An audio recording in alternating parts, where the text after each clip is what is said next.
Again, when you hear calls down to science or from science, that's Dr. Kelsey Young, the Artemis Science Flight Operations Lead here at a console in Mission Control. You also hear communications with the crew from Canadian Space Agency astronaut Jenny Gibbons. She is the Capcom for today. She is a backup Artemis 2 crew member.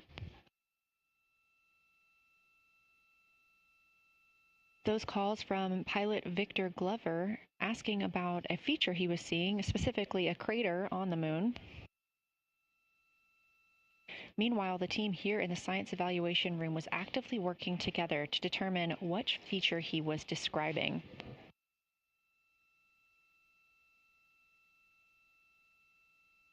The teams at the window have continued to move through their targets, including Ohm, Aristarchus Plateau, Reiner Gamma, and we are preparing for the cabin and window teams to swap.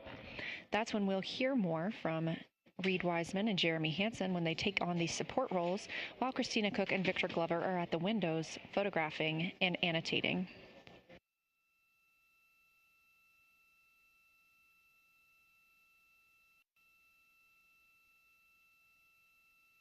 As we briefly mentioned, if you look towards the right side of the moon, essentially,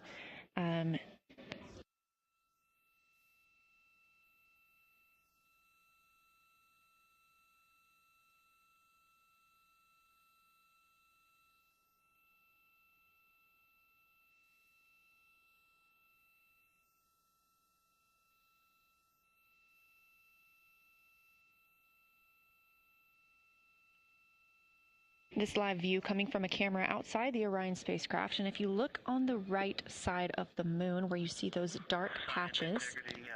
Wow, yeah, I wish I had some more time to just sit here and describe what I'm seeing, but the Terminator right now is just fantastic. It is the most rugged that I've seen it. From a lighting perspective, there are little islands. There are islands of terrain out there that are completely surrounded by darkness, which indicates some real variation in terrain. Up to the north, there is a very nice double crater. It looks like a snowman sitting there. In the 5-10 degrees below the pole in the Terminator, and then on the southern edge, there's almost like a hole. Looks like a hole, and it's the diameter of Vavilov size, just blackness, and then a wall of bright, and then it goes back to the black beyond the Terminator. So there's it looks like there's just a gigantic hole right there.